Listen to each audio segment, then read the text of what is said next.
ആരാധനയുടെ ബന്ധത്തിൽ ഒരു വാക്യം വായിക്കാൻ ആഗ്രഹിക്കുന്നു. നാം വായിച്ച സങ്കീർത്തനത്തിന്റെ അടുത്ത വാക്യം നമുക്ക് വായിക്കാം.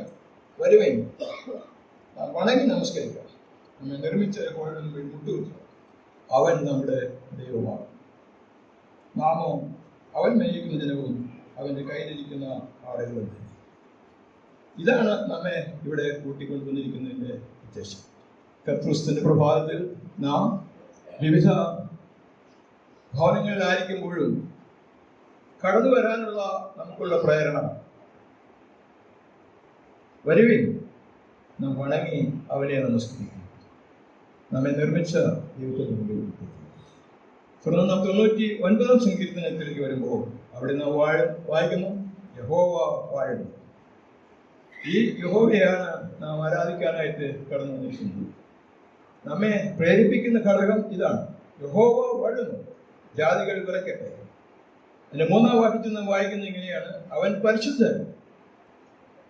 അപ്പൊ നാം ആരാധിക്കുന്ന ദൈവം അവൻ പരിശുദ്ധനാണ്. Is holy.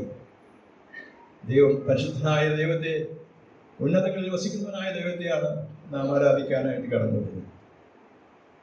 വെറുതെ സമയം ചെലവഴിക്കാനല്ല നാം ഇവിടെ കടന്നു വരുന്നത്. നമ്മെ നിർമ്മിച്ചവന് മുമ്പിൽ നാം ഒത്തുകുത്തിക്കൊണ്ട് പരിശുദ്ധനായ ദൈവത്തെ ഹൃദയത്തിൽ ധ്യാനിച്ചുകൊണ്ട്, അവൻ നമുക്ക് നൽകിയ നന്മകളെ ഓർത്തുകൊണ്ട്, നാം ഓർത്തതുപോലെ നമ്മുടെ പാപങ്ങൾക്ക് വേണ്ടി കാൽവരി ക്രൂശിൽ യാഗമായി തീർന്ന തന്റെ ഏകജാതനായ പുത്രനെ നമുക്ക് വേണ്ടി നൽകിയ ഉന്നതനും അത്യുന്നതങ്ങളിൽ വസിക്കുന്നതിനുമായ പരിശുദ്ധനായ ദൈവത്തെ ആരാധിപ്പാനാണ് നാം ഇവിടെ അയക്കുന്നത്.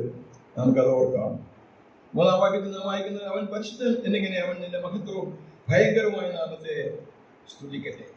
വീണ്ടും 5-ാം വാക്യത്തിൽ നാം വായിക്കുന്നത്, നമ്മുടെ ദൈവമായ യഹോവയെ പുകഴ്ത്തുവിൻ, അവന്റെ പാദപീഠത്തിൽ നമസ്കരിക്കും, കാരണം അവൻ പരിശുദ്ധനാകുന്നു. അവൻ പരിശുദ്ധനാകുന്നു. 3-ാം വാക്യത്തിൽ നാം വായിച്ചത് അവൻ പരിശുദ്ധനാകുന്നു. വീണ്ടും 5-ാം വാക്യത്തിൽ നാം വായിക്കുന്നു, അവൻ പരിശുദ്ധനാകുന്നു. അവസാന വാക്യത്തിലും അത് തന്നെയാണ് സങ്കീർത്തനക്കാരൻ പറയാറുള്ളത്.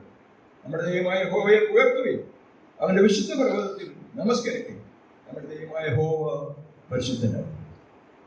പരിശുദ്ധനായ പരിശുദ്ധനായ പരിശുദ്ധനായ ദൈവത്തെ സകല ശക്തിയോടും കൂടെ, സകല സന്തോഷത്തോടും കൂടെ സ്തുതിപ്പാനും ആരാധിപ്പാനും മഹത്വപ്പെടുത്തുവാനും വീണ്ടും ഒരു അവസരം നമുക്ക് ലഭിച്ചിരിക്കുന്നു. ദൈവജനത്തോട് ഒന്നിച്ചു ചേർന്ന് നമുക്ക് അവനെ മഹത്വപ്പെടുത്താം. അവന്റെ വലിയ നാമം മഹത്വപ്പെടുന്നതാണ്.